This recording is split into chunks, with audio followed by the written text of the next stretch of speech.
welcome to the show, Antonio Pantoja, man. Thank you so much for coming on the show, brother.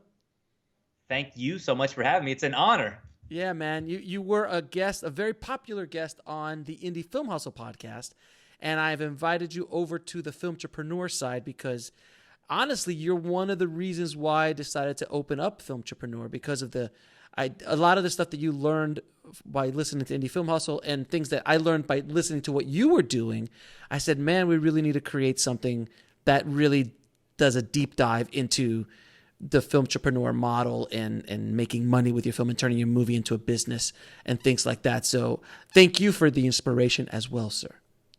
Oh, that means the world. Well, honestly, I think it's a long time coming. There's nothing out there like that exists. And I really just followed your blueprint. And you know, what's funny is I think your show is more than just filmmaking. So I always encourage other people to listen to the show who maybe they're not even into filmmaking whatsoever. But the lessons that I've taken from your show, you transformed my life, man. You really did. So I appreciate that. I lost, 45 pounds now. You look great too, man. But I was gonna say, you look you. great, man. Yeah. Man, that means the world. But it's because of you. Like on the show, you said, I had to get my life in order, and in order to get other things in order, I had to get this in order, and I had to make it a priority. Mm-hmm. And then I just followed, what you were doing, and you even gave me advice directly on I had like this crazy muscle soreness and I didn't know if I was going to be able to shoot, and you were like, man, glutamine. and it worked.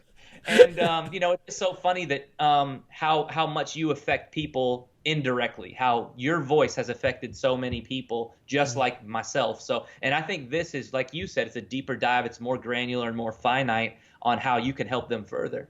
Yeah, I hope so, man. And then also the other area of Filmtrepreneur I really want to dig into is self-development. Is that thing of like breaking down those obstacles, because I could teach you how to make money in movies and how to make a movie, but if you can't get out of your own way, what's the point? Yeah. And I mean, even like your meditation tactics, like I've even considered I've bought like audiobooks on how to do that, because you described it, how you get into it and how it's a little different than everybody else does it. And I was like, you know what, I'm going to try to find mine. I've always wanted to, but it wasn't until you said it and you described it and you put like a description out there on how you did it and how it has affected you that I actually had any interest in it whatsoever. So I mean, I think it's a big package, man, that comes with not just Indie Film Hustle, not just Filmtrepreneur, but everything that you teach, and I think all of that is going to be encompassed in Filmtrepreneur. I hope so, man. I hope so. We're hustling out here. We're hustling, trying to do the good work, buddy. Trying to do the good work. Oh, yeah. So, all right. So let's do a deep dive into your film, One Must Fall. Now we talked. I want to, for everyone listening, what is the origin story of this film? What made you want to make this film? So, unfortunately, it wasn't one of those movies that I'd been sitting on for 10 years, and I'm sitting on the script and I'm shopping it around. Mm-hmm. I just really wanted to make something. So I made a bunch of short films, and then my wife left town with the kids for a full week, and she said, I'll give you 1 week to write this thing. I'm going to take the kids. We're going on vacation. You got your time alone, because I need time alone to write. It's a good woman. You got to come up with something. Yeah, she's That's awesome. A good woman. You got to come up with something within a week. So I knew that I wanted to make a slasher film because on my budget level, I knew that I had to do I wanted to do horror anyways, but I wanted to do a slasher film, but I also wanted to remove technology from the film because I feel like it's so cheap when they're like, hey, I got no coverage here. That's really bizarre. That's weird. I got no coverage, so the killer's going to come and kill us. So I thought that wasn't a route that I wanted to go, and I knew it would be really difficult to make a period piece in order to get rid of technology because I felt it ruined the slasher. So I was thinking, I'm like, man, I'm not even going to be able to afford the clothes for it. Like the wardrobe is going to exceed my budget, really. So I said, well, what if people worn throughout, history that's always been the same? It's always been universal. And I'm like, hazmat suits. And I'm like, well, what is hazmat suits? What do people do in hazmat suits? There's crime scene cleanup crews. And I was like, what if there was a crime scene cleanup crew, because they go to the job first after like there's a homicide or something. But what if the killer wasn't apprehended and they were locked in with the killer? Then what would happen? And then so I think that budget limitations actually can make you super creative. If you knew that you only had access to like a samurai sword and like your aunt's diner or something, you'd probably make something really dope, I want to see that movie, by the way. I want to see that movie, by the way. The Samurai Sword Diner movie. I want to see that movie. It would probably be really dope. But I think with limitations, it can make you super creative. So and budget limitations alike. So I think that that's kind of what directed me on that path, of making this film. And same thing with the next film. I got a little bit more budget for the next film, but it's the same thing. It makes you ultra creative because you have to stay within a certain limitation. I think that's awesome. Very cool. Now, how did you you picked your niche? You already knew what niche you wanted to go into. Did you do any market research to feel like, how am I going to sell this movie to that niche? Yeah. Basically, I knew that. So on your show, you have described, and I don't want to like plug Indie Film Hustle so much. It's fine. It's fine. So I've been doing this now for the better part of 10 years, but until I came across Indie Film Hustle, I didn't know about like marketing my film. I didn't know about anything. But on your show, you're like, you need to join Facebook groups within your niche, and you need to have a presence there, whatever that niche is, whether it's, I mean, there's a millionaire who made the sriracha hot sauce documentary, and she found the niche or whatever, he or she found the niche, and she marketed directly to those people because that's what they want. They needed that. So in your description, you said you need to find those groups, you need to find your target audience, and you need to get in front of them and build your name. So that's exactly what I did. I joined all of the horror groups that I knew of, and I just shared content, whether it was relatable or it was healthy and valuable or whatever. I just wanted to make sure that my name was known in there before I made the film. And then I made the film, and then I already had an audience. So like that's how I essentially built the audience who was going to look at it. But I knew before then that like horror fans, they're like, I don't know any NASCAR fans personally, but I know that NASCAR fans are diehard. Like if their favorite driver drinks Mountain Dew, they're going to drink Mountain Dew. That's it, And horror fans are kind of the same way. Horror fans will go to conventions, they'll get tattoos, they'll pay $80 to meet their favorite horror icon or whatever. So I knew all that stuff, and I'm a horror fan, so I'm a diehard horror fan, so I'm that guy too. So I knew that I had to make something that was like for me and that audience. But it was because that I came across the show. Again, like I hate to keep plugging the show because I am a fanboy of it. I've listened to every episode, over 300 now. But it's the truth. Early on, you said the riches are in the niches, and if it doesn't matter if it's an olive oil. Was it? No, you say a vegan chef. Yes, the vegan chef movie. Yeah. So you always say that, and that's the truth. So you have to find your niche at our budget level. If you're going to do a micro budget indie, you are going to have to niche out. Without question. And what I find always is best for filmmakers is that if they go to a niche that they are themselves a part of. So this audience because you are the avatar, you are the perfect consumer for the product you're creating. So you even understand the language they speak, the history of that niche. You have years of market research in that niche, just like I did when I opened up Indie Film Hustle, when I distributed my very first short film, Broken, when I sold it to filmmakers, because I knew those customers, that audience, because I was that audience. So I always say, if it's going to be your first movie, try to find a niche that's of something that you already have a deep, deep well of information about, because it'll just make it all the much better, as opposed to making the jelly bean movie, where I don't particularly like jelly beans, but there's a big need for a jelly bean movie all of a sudden, and you have to do a lot of research about that. You're not going to be able to. It's going to take you a little longer. Do you agree? Oh, I agree. I think that then it's genuine. So like just like you're saying, I think that there's somebody who's listening to this right now who's like, ooh, I know that Fortnite's popular. I never played it, but I'm going to go make a Fortnite movie. And, but if you're not truly passionate about it, then that's going to show through in the film, and it's got to be genuine from the heart and something that you really, really know. And yeah, you could probably go and do like a ton of market research on Fortnite and stuff. But if you're not truly passionate about it, if you not love it, if you didn't come in it, when it came out and all that stuff, then it's probably not the right thing for you to do. But yeah, I agree 100%. Totally. Now, normally I would ask on the show what the budget of your movie is. And this is a lesson that I want everyone to listen to right now. There was a movie, I'm not kidding you. There was a movie with a director friend of mine who is a big time director. He's done studio movies and everything like that. And he made a micro budget film with an actress who is a big actress. And they all did it really fun and everything. And while she was doing an interview, they were in negotiations to buy that film for, I think it was going to be like $500,000 they were going to pay for this micro budget film because she's a big star. She was in an interview and said the budget of the film, which happened to be like $5,000. And all of a sudden that deal went away. purely because they made the mistake of releasing that information. So I do ask the budget of the film on the show many times with other guests. But if you are that's generally after you've done the movie, after you've done the release, after those deals have been done, then you should release that information. I know you're in the middle of those deals as we speak, so I advise you not to say it, but we're going to say it's under $500,000. Is that a fair assumption? Yes, that's right. Yeah, and thank you so much for taking that consideration because that's like a question that pops up on every single interview that I've been in, and I have the same answer, and you just proactively said it before I could even speak, which is I think that's perfect. And you know this industry I think so well that you know the filmmaker and you have their best interest in mind, and I think it's something that no one else does, and like that right there, just what you said is testimony. I appreciate that, brother. Now, when you were developing your film, did you think of product lines or other things, ancillary product lines, services, online digital products, physical products that you could have created for this film? And at what point, if you did, at what point did you start thinking about those? I did not. And the reason why was because the Drew Marvick episode came on after I already shot One Must Fall.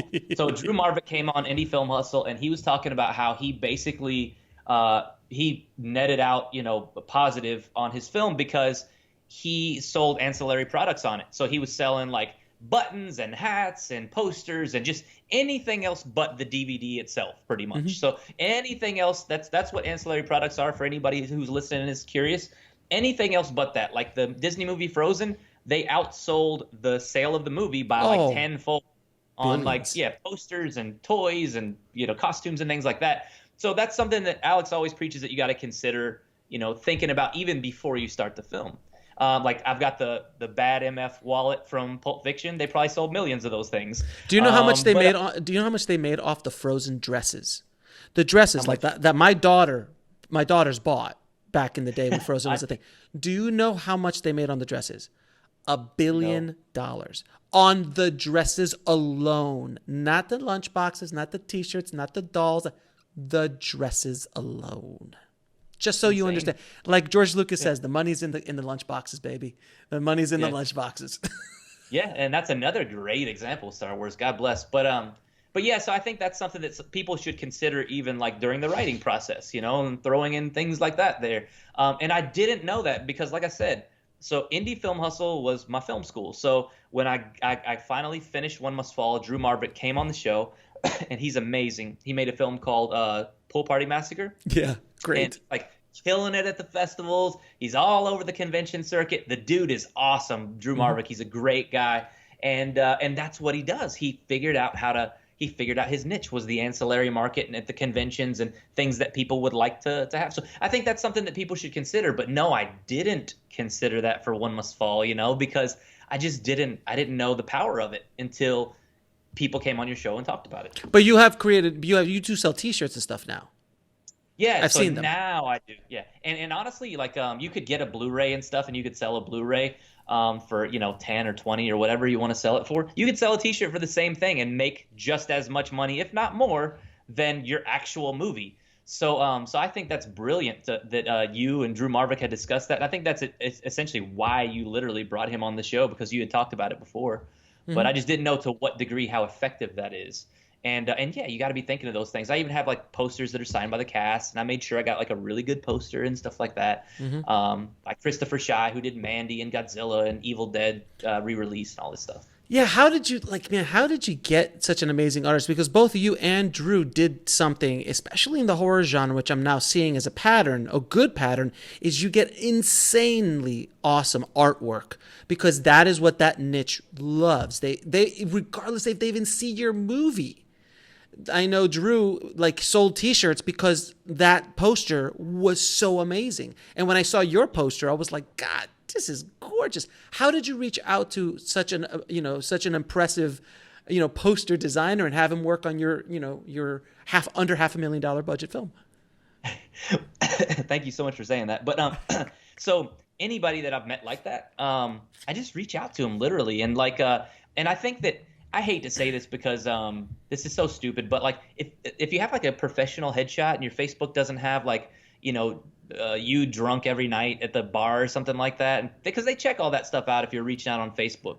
if you're going to send an email, then have like a professional headshot and stuff. And I know like it's really hard to come by and stuff, but like people have to take you seriously, and you have to know how you're representing yourself, you know. And if you reach out to somebody and you're a little rude, or you come across wrong, or you don't engage them within the first 2 seconds, then they might not say anything back. But I've had a lot of luck reaching out to people who like really inspire me, who I really look up to.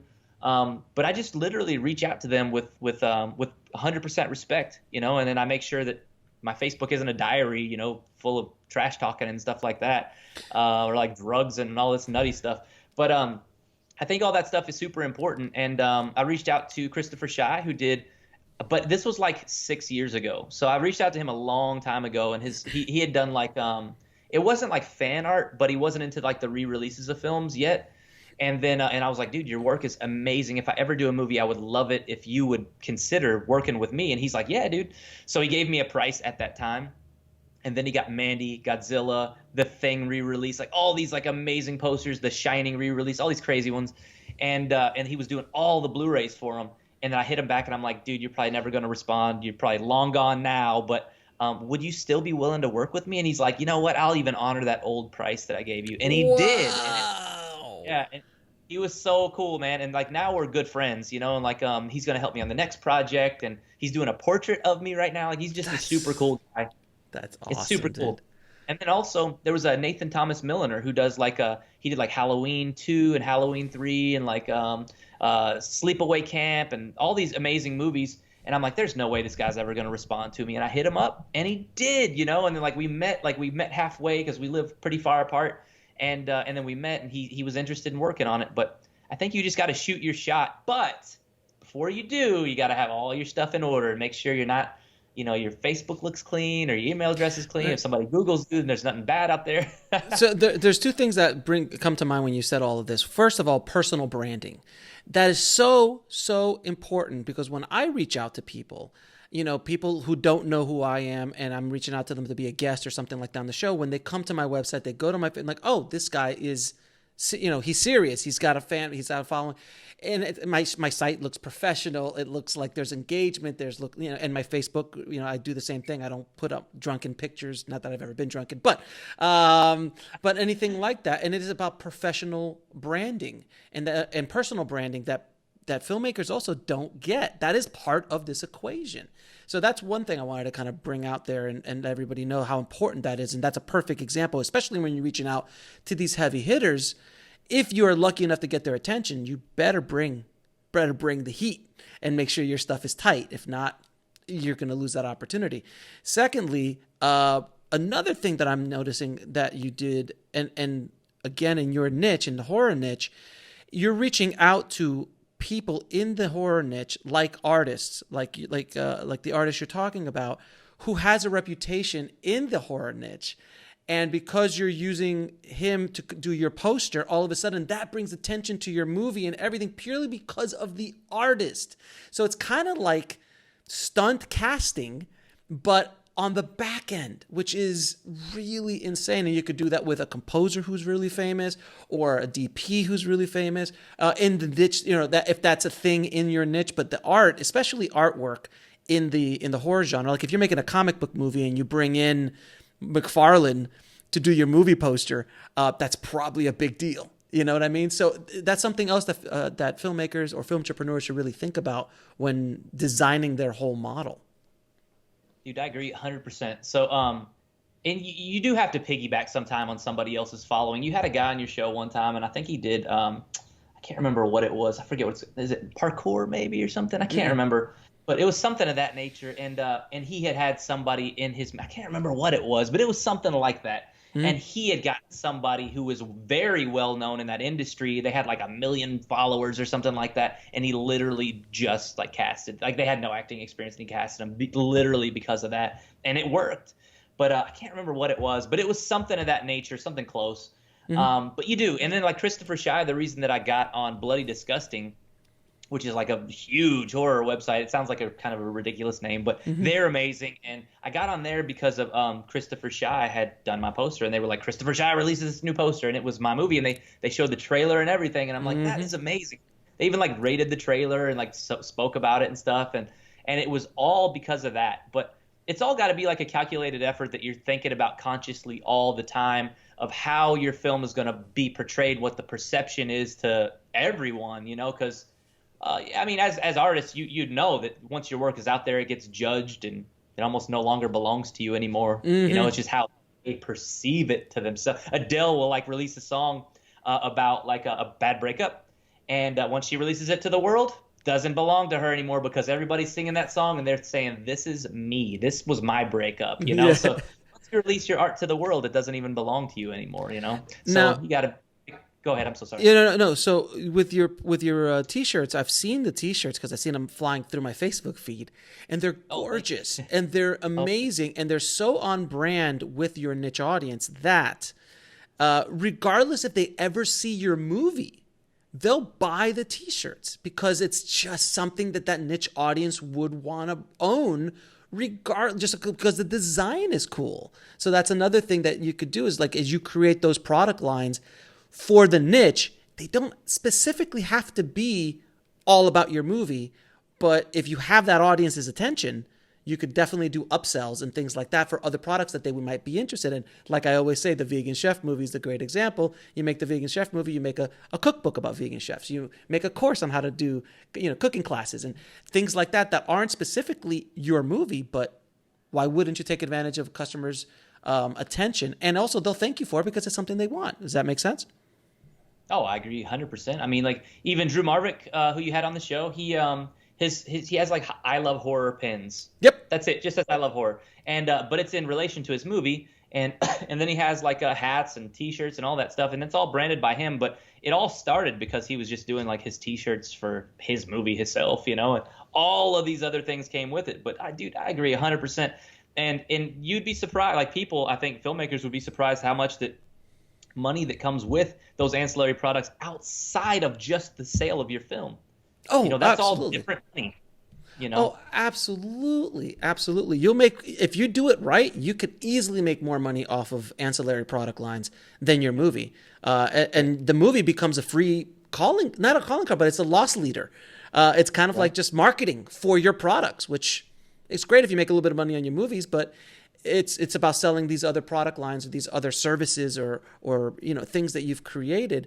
And that's where filmmakers really need to change their mindset, because if you can make a lot of money and also be very successful being a filmmaker by not selling your film. I think you've kind of cracked the code. So and I'm testament to it because like you walked me through this path, and I feel like I'm a good case study.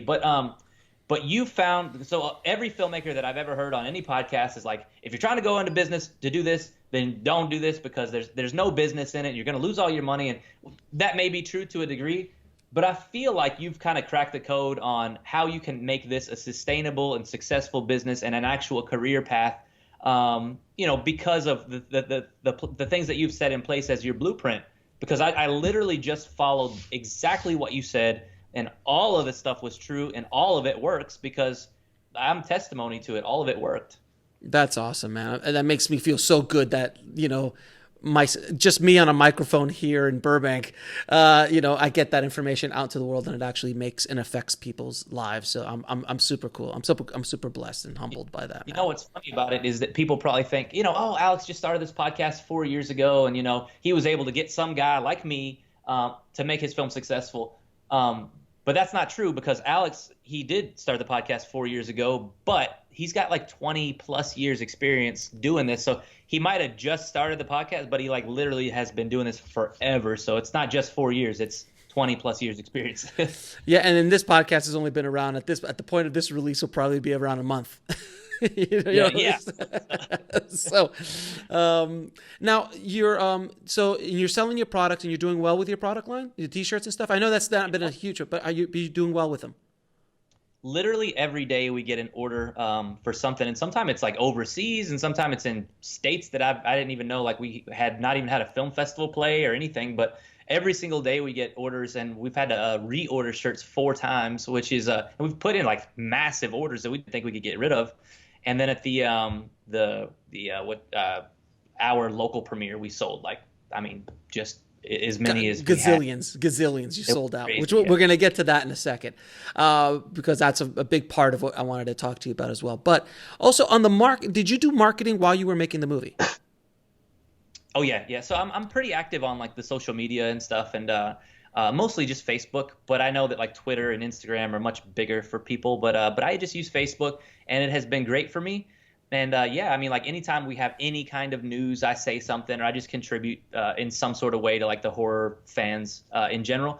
But yeah, I mean, like I didn't pay a penny for marketing though, so I didn't pay any money. I just used my platform and my own audience that I had already built. That's odd. And you were also bringing them along during the production of the film, so they were kind of invested in what you were doing. Does that make sense? Yep, that's exactly right. Yep. So throughout the entire process, they were getting updates and videos and photos and stills from set. Did you build that audience prior to making the movie or while you were making the movie? Most of it was prior. So okay. So they knew something was coming, and then I would put out teasers and stuff and who's going to be in the film and if we made a casting decision or anything. So it was all through pre-production. But now that we have had the film out into the world, we've gotten like tons and tons of new people that and most of them, like, sadly, I released the trailer on my own personal Facebook account. Mm-hmm. So like they're all going there. So like I've gotten like, I don't know, 5,000 or more followers. I don't know, more since I've released the film. But I'm at like my friend limit. So like you're at like this, you have a boundary yes. there. And so they're not going to the One Must Fall page. So I have to keep like directing them there, but it's still growing. And that is a mistake that filmmakers should not do. You do not do it to your personal page. You do it to a fan page on Facebook because of that specific reason, because you don't want them to go to your page. You're gonna crap out there, and you're gonna limit out, and then you're done. But it's unlimited on that fan. It's on that fan page, and I learned that lesson a while ago. It's a lesson.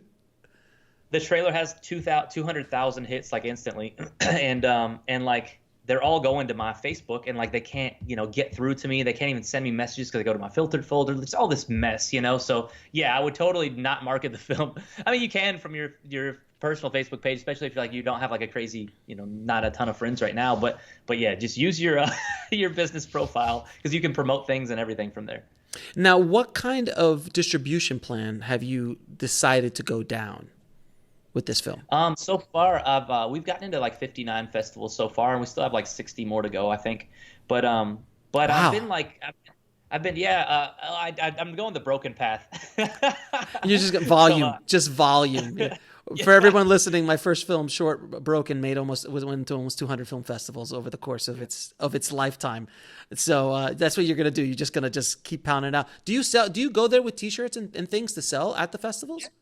Yeah, and we do, and it's super cool. So like, we won't get a booth or anything, but usually most of the festivals will have like a filmmaker table, and people always buy our shirts, which is super cool. And anything that we have, usually they'll buy whatever, which is cool. Like if they dig the film, and the film's not for everybody, but yeah. So I was going down the film festival circuit, and I'm hoping to create like a little bit more festival buzz, and where people actually want the film, where there's a need for the film, so that I'll get a better deal. But I've had a lot of people come at me, producers, reps, sales agents, and stuff like that. And I'll tell you something really funny is I don't have any formal education on any of this stuff. I've never sat down in a meeting with any of these guys prior to this. But because I listen to the show so much, I have so much experience on people getting screwed over by producers, reps, and sales agents and distribution models that usually I can scare the bad guys away really quick. That's amazing. So you basically started. You knew you knew the lexicon. You actually knew what those little keywords are, and you started. You knew what questions to ask because you heard the podcast, the IFH podcast, and that alone was able to scare off a lot of these predatory distributors. Oh yeah, because if somebody doesn't have your best interest in mind, they just want to put you in a catalog with 500 other films and sell you together with those or something. A lot of filmmakers that I've heard on podcasts, including yours sometimes, they end up not owning their film, and they'll owe the distribution company a bunch of money. So they've worked their butt off making this film, and now they're in the red, and they don't even own the film anymore. Somebody else owns it for the next 17 years, and they're not going to see a dime ever. They actually owe the company money now. So, I've just made sure there's like a marketing cap in the contract and all these things. And then I'll tell the story. I don't want to be in a catalog with 100 other films, and I don't want to be charged the same, marketing money that those, because they'll have the receipts to prove it. If they take 200 guys out to lunch, they got all these receipts and they got 200 films in the catalog. They charge all those films that same money they have the receipts for because they got the receipts to prove it. And I don't want to be one of those guys. So yeah, I'll put all that stuff right on the table, and I don't want to be taken advantage of. And I would have gotten, if it wasn't for this show, the IFH show, I would have gotten taken advantage of, man. I would have lost everything already. Wow. I promise. Wow. That's awesome that you were able to protect yourself against that kind of stuff, because I've heard that horror story too many times. And also, by the way, in the horror niche, in the horror genre, the distributors are even worse than in any other niche, from my experience, because they're just bad. They're really, really bad sometimes. Now, one thing I also want to ask you about actors. All the actors in your film, there's no big names in there at all. No, they're all non-union, and then all I did was put a ad out on like Backstage Casting, mm-hmm.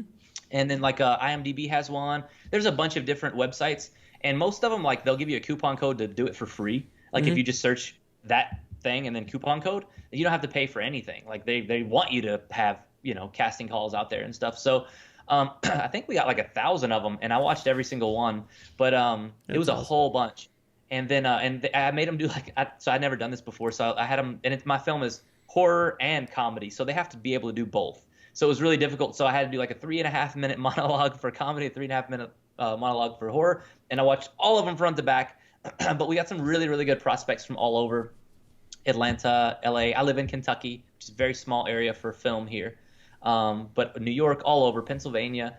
And then we just picked the best ones, and there weren't a ton of locals who were in the film, but we had to pay for travel and hotel costs and stuff like that, but it was worth it. So we got some really, really good people, and it's all non-union. So next time I think I'm going union with it. I'll go SAG, but this time we just did all non-union cast. So that the reason I bring up the actors is because a lot of filmmakers think that you need to bring in some big actors to make a successful independent film. And even in the horror genre, it wouldn't hurt to hire a known horror celebrity, someone who was big, Robert Englund, or that's a big name in the horror genre. But those kind of actors who she was in the third Halloween, and then like, oh yeah, that's a big deal in the horror niche, isn't it? Like, because she has a table at those horror conventions and she's charging $50 a headshot to sign it. So she has the audience. So.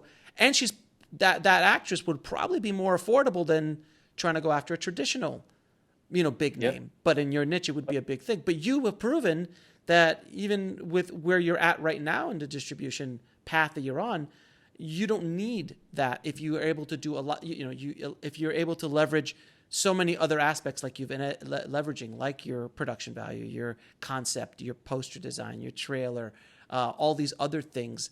So it's very interesting to see how you've been able to be successful so far. Oh, thank you. So I did try, though. I tried to get a big name, and that everybody will know in the film. And we talked to a bunch of different people, from 80s cinema and stuff like that. But sometimes the budget didn't work out, or just things didn't work out. Somebody from Halloween 5 was going to play like the mother and the like who's on the phone or whatever for just like a brief moment. But we ended up just going with people who we thought were the best for the role, and who did the best and performed the best. But I promise you now, if you call them again for your second film, it's going to be a lot easier. I think so. Just making a movie and getting across the finish line is like a miracle in itself. Yep. And if it's actually good and like performs well, then like that is like super rare. So we've been super, super lucky with everything. But yeah, I mean, like it's just a big calculated effort that you have to military style plan everything. And in horror, we're lucky that it's that audience that for those who don't know, who may be listening, that if somebody goes and sees a comedy or maybe let's say action, because comedy can get a pass too. Let's say if there's an action movie out and it's really, really good. And there's even been someone who's on this show who said that they made the grave mistake of not putting a big name in it because they made an action for a lot of money, and it looks awesome, and it is awesome, but people will only go see action movies based on the star. So like if Jason Statham is in it, they will see it. Does not matter what it's about. Doesn't matter. He's got like 50 movie covers where he's like wearing a tie or like one button missing from his shirt and he's got a gun, and that's all they need. That's it. Sold. But like horror, they'll give you a chance if the movie is good and the concept is good. So like if they've heard good things about the film, or if somebody says, if they read the concept and they like the concept, that's all they need. That's it. Or the trailer's dope and the poster's good. That's all they need. Horror fans are very resilient and they will give anything a shot because we're usually let down like 90% of the time. So we'll try it. We'll always try. But yeah, action. It's tough to make an action film without a star. You're probably gonna need a star if you're gonna plan on doing an action film and if you want to sell it. Yeah, absolutely, absolutely. Unless again, if you're making an action movie in a niche that you can target, it's a different. So if you're making a NASCAR Range film, 15. if you're making Range 15, a NASCAR film, you don't need a star. You might need some NASCAR drivers, and that's your stars, and there you go. So there's relative. It's all relative. But if you're making a broad action film, no, it's going to be tough. If you're making a broad comedy, it's going to be extremely tough for you to do anything and make any sort of headway. But if you make a horror movie that's not even niche, because you have a niche of a niche, which yours is a slasher film.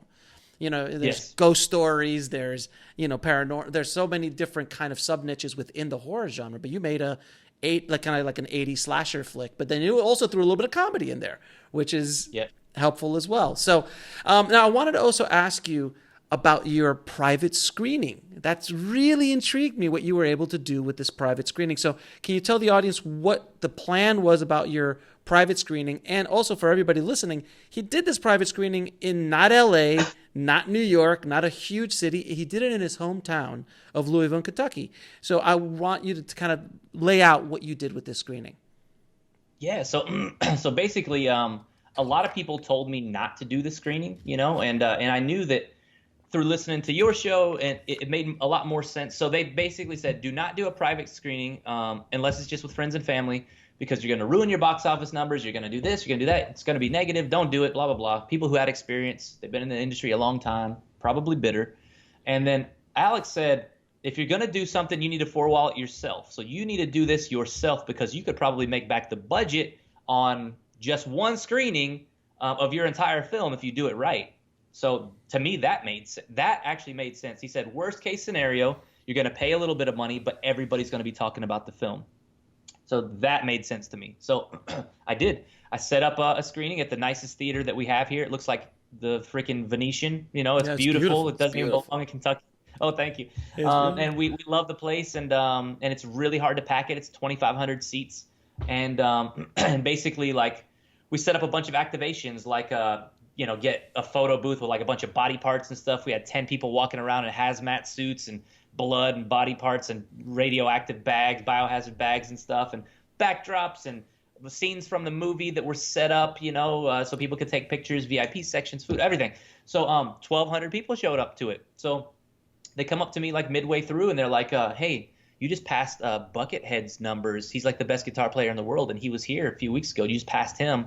And then they came up to me later on the night, hey, you're approaching Rob Zombie's number. You're about to beat Rob Zombie's numbers that he was just here recently. I'm like, this is insane. So we had 1,200 people come out. I paid $0 for advertising, nothing. I paid no money. Wow. And this was not the first time we screened the film. I mean, a lot of people from Kentucky had already seen it because they went to Cincinnati or they went to Indianapolis or wherever the film was showing.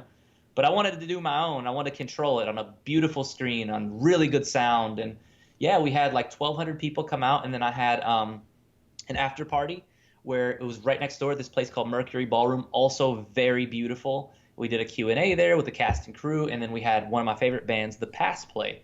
And if you do your screening right, you can make the budget of your film back plus some, for sure. So at 1,200 people with merch, you could definitely, see the budget of your film back if you did it right. And you actually created an event. It's not a screening. It's an event. You did an entire, all-encompassing vibe or event, it sounds like, with the photo booths and the this and the that. You completely thought like a filmtrepreneur and actually built out something that was something that everybody had to go to in your small town. Well, it's not small. Louisville, Kentucky is not a small town, but compared to LA or New York, it is a small town. Yeah. So but everybody in your local area was like, this is the thing to be at. I've got to go. And that is something that's very powerful, and people don't understand the power of their local community, because there's just because it's not LA or New York or Chicago or some big city, there's still people there who would like to support local artists, who have money in their pockets, who want to give it to you if you present them with a good value proposition. And you didn't just put up a screen in a movie. You actually gave them a hell of a value proposition from what it sounds like. Yeah. Oh, thank you. And it was a big event. And then we had, lots and lots of sponsors. But I think that if you're planning on doing something like this, you also have to be in a situation where you can't be afraid to go on your street corner and hand out flyers. You might have to be a guy who dresses in a freaking hazmat suit and walks around to every convention. There's a guy, my friend Justin Seaman, he owns a company called Scream Team Releasing, and he says if you're afraid to dress up like a scarecrow and hand out flyers, this industry's not for you. This horror industry is not for you. You have to be that guy, because nobody's going to do that for you. I set up the entire event. I did all of that myself, and I never done that in my whole life. But you have to be willing to do all of those things. You can't be above going and hanging up posters at Qdoba and McDonald's and all the video stores and anywhere anybody goes. Wait. There's video stores? You have video stores? We do. No. We have video stores still. Yeah, we have a few of them. But they're so spaced out that I had to drive to other cities and other counties to do it. But awesome. I was willing to do that because I'm people are going there looking for dope movies, and if I have a pretty good poster and I put it out there to the world, they're gonna want to see, So yeah, man, I put it in all the video stores, and they were super cool, and they let me. And you just gotta ask, and you can't be above that stuff. And if you don't want to spend $1 on promotion, then that's how you do it. Man, and you hustled it, and you did very well. Again, we won't talk specific numbers because you're still working out your deals, but you did well with it. You've done very well with it. From what I understand, you did well with it. So which is awesome, and it's a model. It's a model for other filmmakers to follow. Now, I'm going to first of all, what are the plans you have left for the film? What your goal is to try to find a distributor for this, or are you thinking of doing a self-distribution run on this? I think we're gonna find a distributor. So I know a few people who have helped me. You, namely, you've given me a lot of advice on. So Alex, he has a Facebook group, by the way, and he contributes a lot to that Facebook group. But there's also a lot of members in that group who've been through your journey as well, who can also help you. But Alex specifically through the show and indirectly, he has kind of guided me down the path on what I should do with this film. And what I think that I should do is get a little bit more festival buzz so that it's a little bit more high in demand, and then we'll be worth a little bit more, and then we'll see. So all the distributors that I talk to, they want to buy it right now. They don't want me to go down that path just yet because I'll be cheaper right now. I think. But that's what they all tell me. It doesn't matter how many awards you have, doesn't matter how many laurels you have, doesn't matter the interest. We'll just judge it based on the film itself, and I don't believe that. I think if you have an audience, you have a big audience and a rabid audience, I promise you'll be worth more. And basically that's what I'm trying to do, is try to go down that path so that people are talking and that it's in demand. And then, then you'll have advocates out there in the world. And that's exactly what you told me, and that's what's working, and that's what makes sense to me too. Yeah, absolutely. And it doesn't matter. You could also carve out those distribution rights a little bit depending on the distributor you work with, where you can carve out SVOD or TVOD or international, and you can piecemeal the whole thing out. And you still have your ancillary products, man. You still have revenue coming in from this movie, regardless of what happens with the movie, which is the model of being a filmtrepreneur. It really is, without question, man. So I congratulate you on your success and continued success with this film, and thank you for coming on the show and really laying it out for us. Now, I'm going to ask you a few questions that I ask all of my filmtrepreneurs. What advice would you give a filmtrepreneur starting a project today? If you were just now starting a project and you didn't know what you were doing, you had no clue what you were doing, I've got a couple ways that you can come up with an idea. Okay, so first, that's what I'd say. So come up with the idea first, and then just figure out how you're going to do it. I mean, that's clear. But if you don't even know how to get the idea, think of your favorite 3 directors. And then what if you worked on a project with each of them? What if you worked on a project with Sam Raimi? What if you worked on a project with, John Carpenter? What would you guys do together? And then think of another way to think about that is, what is a movie that you wished that you had saw, maybe in the 80s or growing up or whatever, that never came out? Or what's a movie that you wish this director has done that hasn't done it? Start there. If you don't even have an idea, start there. Then get your idea and then just put it out into the world. Say something on Facebook. I'm making a movie. Hold me to it. And guess what? They're going to hold you to it and you're going to do it. But put it out there into the world. You got to start speaking it into existence. I think that is the first thing. And then once you do, you'll be surprised how much support you have. And if you don't have support, might be even better, because negativity drives me so much more it's good fuel. Than positive. It's good so fuel. People say, you can't do it. Then you're going to be like, oh, you watch me. I'm going to do it. And you're going to do it. Put it out to the world. Speak it into existence. I say that's the first thing. People who say you can't do it shouldn't interrupt the people who are doing it, as they say. So good. So good, man. Ancient Chinese proverb, sir. Now, what is the biggest lesson you have learned from making this film?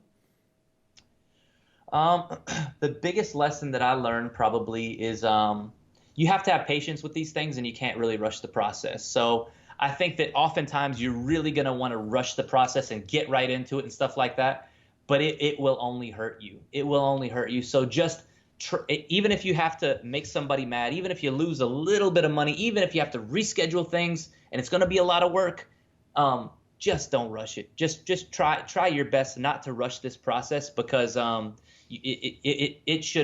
it requires a lot of patience, you know. Mm-hmm. And even like right now, the film now, I mean, I shot it I think a year and a half ago, and I really want to get it out of my hair and move on to the next thing. And but you just got to have patience, you know. I could have took the first deal, but I would have had a different conversation with you today, mm-hmm. you know, because it would have been a bad situation. But you just have to have patience in this industry, and I think that's very important. Now, what is the lesson you learned from your biggest filmmaking or business failure? Oh wow, that's such a great question. So I think that that also. So I like to have full creative control over things, or if I can't, I like to have people on my crew that are much better than me at that thing. And you have to be very honest with yourself. So like if you really feel like somebody does not belong, or they're a real jerk on set, or they're showing you all these red flags early, you have to get rid of them. You have to get rid of, even if it's your life. So let's even take filmmaking out of the equation. You are the CEO of your life. And if there's people, if you got employees in your life who are acting wrong and they're doing bad, go home and fire some people, right? But if you yourself are out here saying, oh, I hate that girl, and this girl said this, that girl said that, and blah, blah, blah, you put it on Facebook, that's your brand. But I think you got to remove all this negativity from your life. You got to remove it from your film set. And if you don't, it will it will derail all of your plans. It will derail all of them. So remove any negativity from your life and catch it early. It takes a skill to identify it. But if you can identify it, get it out right now, today. Because I'll tell you this, if somebody's negative to me, I delete them out my phone. I delete them off my phone. And guess what? Every time my phone rings, it's good news. It's positive. Preach. Preach, preach, brother, preach. And last question, what makes you a filmtrepreneur? I don't know, man. I'm just your robot. I'm just your robot, man. I just did what you said. So, but I think that what it means to be a filmtrepreneur, I think that you are running your own business. And if you look at film as a business, it's a creative outlet. And it will be your creative outlet, and you're going to do something amazing. But you have to treat it like a business, or else it will fail. It will fail. If people don't see you created this film so people can see it. And you might say, no, I didn't. I did it for me. Yes, you did. You did it for you. But if everybody you were the last person on earth, you wouldn't want to make a film no more. You would not. There wouldn't be you would want to make one. You got to have people see this thing, man.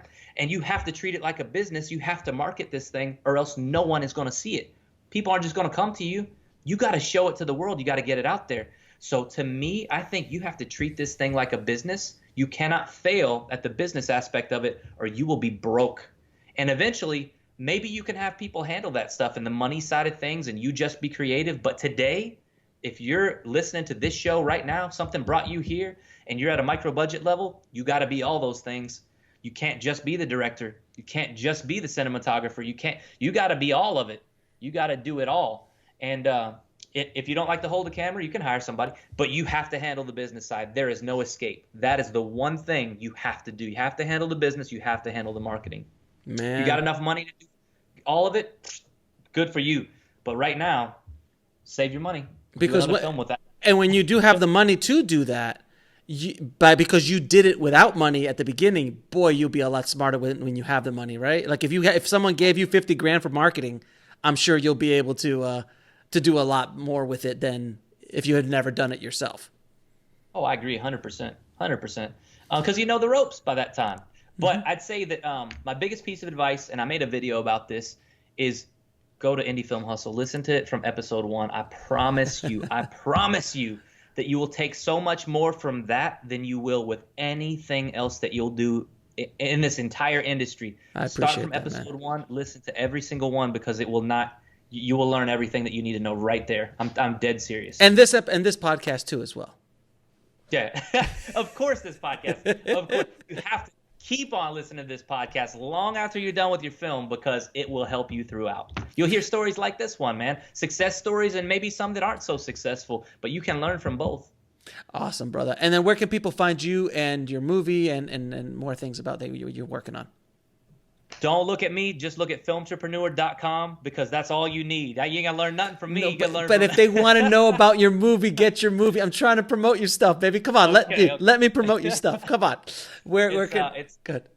My film's called One Must Fall. It's facebook.com/onemustfallmovie, onemustfallmovie.com, One Must Fall Movie on Instagram, all that stuff. And then I'm Antonio Pantoja. If you guys need anything, anytime, I'm always down to help. I give back to this community every single day. I live for giving back to this community. So my name's Antonio Pantoja. It's a soft J, like jalapeno. Pantoja, Pantoja. Just find me on the Instagram, Facebook. I'm all over the place. But I am always down to help you. Always send me a message. Always send me an email, and I will always be here to help you. AntonioPantoja.com. Thank you, brother, so much for these knowledge bombs on the tribe today, brother. I really appreciate it, man. Thanks again for being on the show, bro.